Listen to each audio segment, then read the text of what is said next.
لله الذي أبدع الأخلاق والذين والصلاة والسلام على من كان نبيا وآدم بين الماء والطين وعلى آله وأصحابه أجمعين. أما بعد فأعوذ بالله من الشيطان الرجيم. بسم الله الرحمن الرحيم. يا أيها الذين آمنوا اتقوا الله وابتغوا إليه الوسيلة.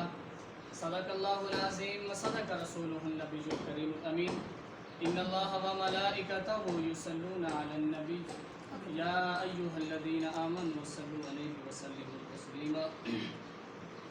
خشک شاخوں کو وہ تازہ گلاب دیتے ہیں، عہد پیری کو وہ پھر سے شباب دیتے ہیں. ارے پڑھ لے درود غفلت نہ کر ان کی ذات پر، وہ آج بھی تیرے سلام کا جواب دیتے ہیں. حدیث شریف میں آتا ہے، حضرت عائشہ صدیقہ رضی اللہ تعالیٰ عنہ سے روایت ہے، وہ فرماتی ہیں کہ حضور علیہ السلام نے ارشاد فرمایا، یعنی اے عائشہ میں تمہیں ایسے شخص کا نام نہ بتاؤں کہ جس پر یعنی قیامت والے دن میری شفاعت نہیں ہوگی، یعنی میری شفاعت سے محروم رہے گا. تو حضرت عائشہ صدیقہ رضی اللہ تعالیٰ عنہ نے عرض کی کہ یا رسول اللہ آپ ارشاد فرمائیں. تو میرے کریم آقا نے فرمایا کہ ایسا شخص کہ جس کے سامنے میرا نام لیا جائے اور وہ مجھ پر درود نہ بھیجے تو قیامت والے دن وہ میری شفاعت سے محروم رہے گا.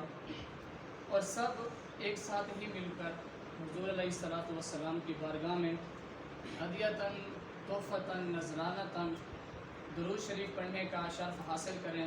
الصلاۃ والسلام علیک یا رسول اللہ.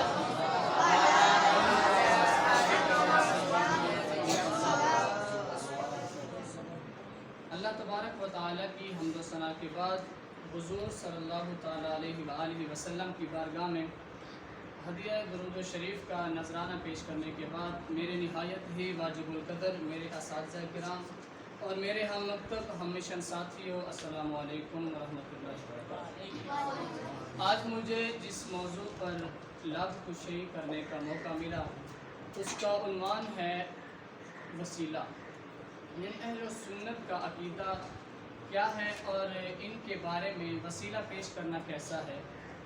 اللہ تبارک و تعالیٰ نے قرآن مجید کے اندر ارشاد فرمایا، یا ایھا الذین آمنوا اتقوا اللہ وابتغوا الیہ الوسیلہ.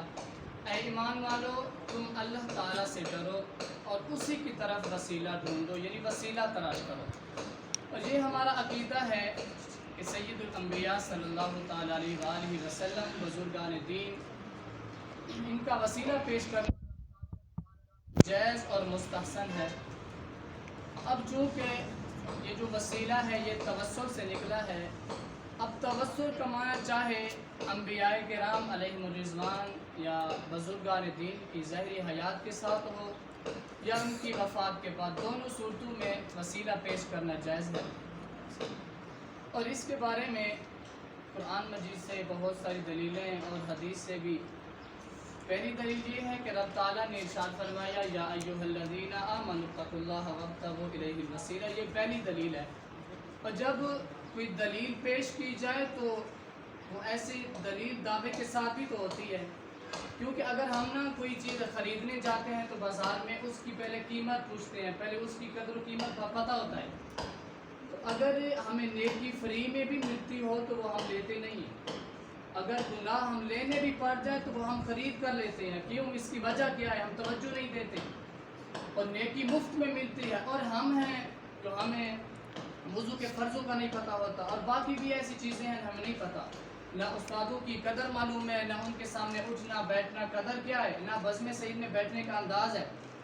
اور یہ جو وسیلہ میں رب تعالیٰ نے یہ جو وسیلہ ایک بیان کیا، یعنی بیان ارشاد فرمایا، حضور علیہ السلام نے ایک مرتبہ یہ بھی ہے کہ قرآن مجید میں ارشاد ہے کہ وَلَأَنَّهُمْ إِذْ ظَلَمُوا أَنفُسَهُمْ جَاءُوكَ فَاسْتَغْفَرُوا اللَّهَ وَاسْتَغْفَرَ لَهُمُ الرَّسُولُ لَوَجَدُوا اللَّهَ تَوَّابًا رَحِيمًا. اور یہ دوسری دلیل ہے قرآن مجید سے کہ وہ آدمی یعنی اپنی جانوں پر خود ظلم کرتے ہیں. اور پھر اللہ تبارک و تعالیٰ نے ارشاد فرمایا کہ اے میرے محبوب تمہاری بارگاہ میں وہ حاضر ہوں، اور اس کے بعد وہ رب تعالیٰ سے بخشش چاہیں اور آپ ان کے لیے بخشش کی دعا کریں، تو تب جا کے وہ لوگ اللہ تبارک و تعالیٰ کو بخشنے والا مہربان پائیں گے.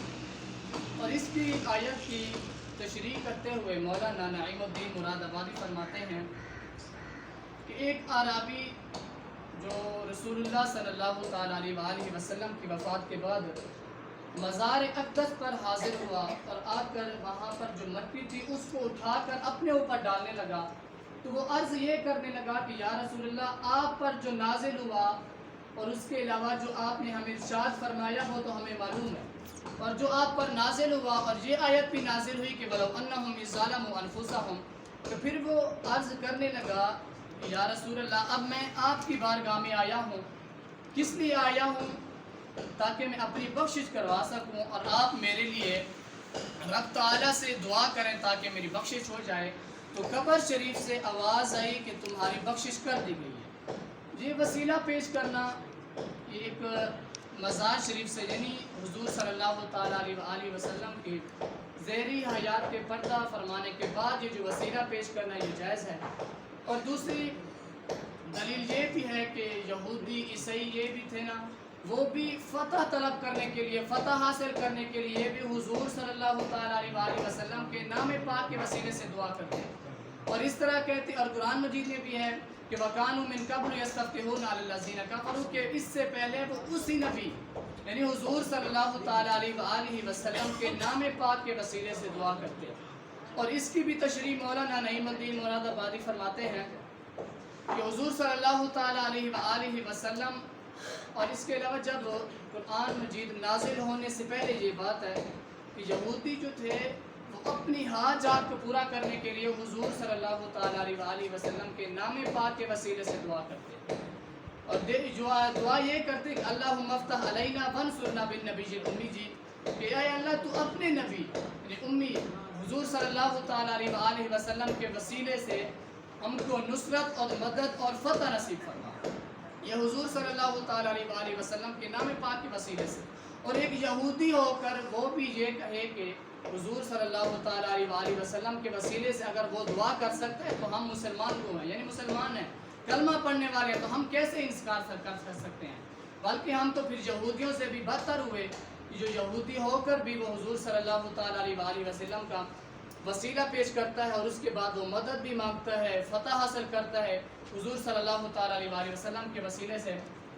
اور حدیث شریف سے ایک دلیل یہ بھی ہے کہ ان عمر بن الخطاب رضی اللہ تعالیٰ عنہ کان اذا کحت استسقى بالعباس بن عبد المطلب رضی اللہ تعالیٰ عنہ فقال اللهم انا كنا نتوسل اليك بنبينا فاسقنا وانا اتوسل اليك بنبينا صلی اللہ تعالیٰ علیہ وآلہ وسلم فاسقنا قال فيسقون۔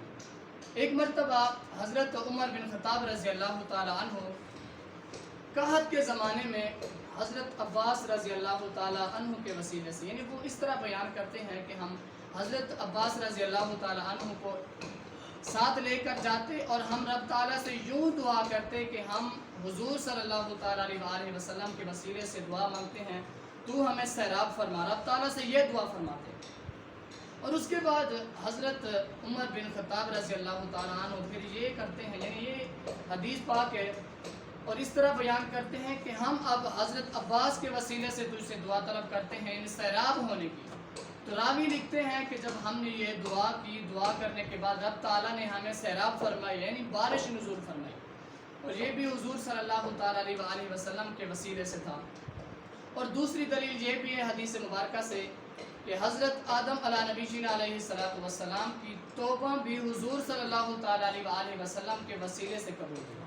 اور ایک مرتبہ یہ ہوا کہ حضرت آدم علیہ نبی جینا علیہ السلام سے ایک خطا سرزاد ہوئی، تو اس پر حضرت آدم علیہ نبی جینا علیہ السلام نے عرض کی کہ یا ربی کہ میں محمد صلی اللہ تعالیٰ علیہ وآلہ وسلم کے وسیلے سے معافی کا طلبگار ہوں، یعنی میں آپ سے بخشش چاہتا ہوں۔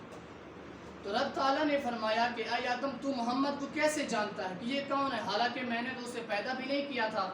تو حضرت آدم علیہ نبی جینا علیہ السلام نے عرض کی کہ یا ربی کہ جب آپ نے مجھے اپنے دست قدرت سے پیدا فرمایا اور میرے اندر روح ڈالی تو اس وقت میں نے اپنی نگاہیں آسمان کی طرف اٹھائیں، تو میں نے جب آسمان کی طرف اٹھائی اپنی نظریں تو عرش کے نیچے یعنی اس کے پائیوں پر لکھا ہوا تھا لا الہ الا اللہ محمد رسول اللہ۔ تو جب میں نے یہ دیکھا میں نے سوچ لیا کہ رب تعالیٰ نے جس کا نام اپنے نام کے ساتھ ملایا ہوا ہے وہ ہو سکتا ہے کہ تمام مخلوقات میں سب سے زیادہ عزیز ہو۔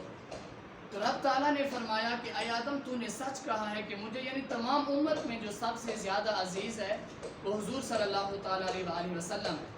اور اب یہ جان لیں تو اس کے بعد رب تعالیٰ نے یہ بھی ارشاد فرمایا کہ اے آدم اگر حضور صلی اللہ تعالیٰ علیہ وآلہ وسلم نہ ہوتے تو میں تجھے بھی پیدا نہ فرماتا۔ یہ بھی حضور صلی اللہ تعالیٰ علیہ وآلہ وسلم کے وسیلے سے حضرت آدم علیہ نبی علیہ السلام کی دعا قبول ہوئی۔ اور ایک حدیث شریف میں اس طرح بھی ہے کہ حضرت ابی جوزا رضی اللہ تعالیٰ عنہ یہ بھی اسی طرح ایک حدیث بیان کرتے ہیں۔ اور اس کے بعد دوسری حدیث پاک ہے حضرت علی رضی اللہ تعالیٰ عنہ سے هو الذی یحیی و یمیت وهو حی لا یموت اغفر لأمی فاطمہ بنت اسد رضی اللہ تعالیٰ عنہا وَلَكِّنْهَا حُجَّتَهَا وَوَسِّ عَلَيْهَا فَمَا دَخَلَهَا فَعَلَيْكَ النَّبِيُّ صلی اللہ تعالیٰ علیہ وآلہ وسلم وَالْأَنْبِيَاءِ الَّذِينَ مِنْ قَبْلِ فَإِنَّكَ أَرْحَمُ الرَّاحِمِينَ۔ حضرت علی رضی اللہ تعالیٰ عنہ سے یہ حدیث پاک روایت ہے، وہ فرماتے ہیں کہ جب میری والدہ کا انتقال ہوا یعنی دوران دفن ہم اس کو دفن کر رہے تھے تو میرے کریم آقا آئے اور آ کر آپ نے یہ دعا فرمائی کہ یا اللہ میرے واسطے سے یعنی حضور صلی اللہ تعالیٰ علیہ وآلہ وسلم نے اپنا نام لیا اور اس کے بعد سابقہ انبیاء کرام کا نام لیا کہ میرے وسیلے سے اور اس کے علاوہ جو سابقہ انبیاء کرام ہیں ان کے وسیلے سے حضرت علی رضی اللہ تعالیٰ عنہ کی والدہ فاطمہ بنت اسد کی بخشش فرما۔ اور یہ بھی حضور صلی اللہ تعالیٰ علیہ وآلہ وسلم نے حالانکہ اپنے ہی وسیلے سے یہ دعا فرمائی۔ اور رب تعالیٰ سے دعا ہے کہ ہمیں اسلام پر سیدھا چلنے کی توفیق عطا فرمائے اور جس طرح ہمیں اسلام حکم دیتا ہے اور اسی طرح ہمیں چلنے کی بھی توفیق عطا فرمائے۔ اور اللہ تبارک و تعالیٰ سے دعا ہے کہ جو کچھ سنا سنایا اس پر عمل کرنے کی توفیق عطا فرمائے۔ وآخر دعوانا ان الحمد للہ۔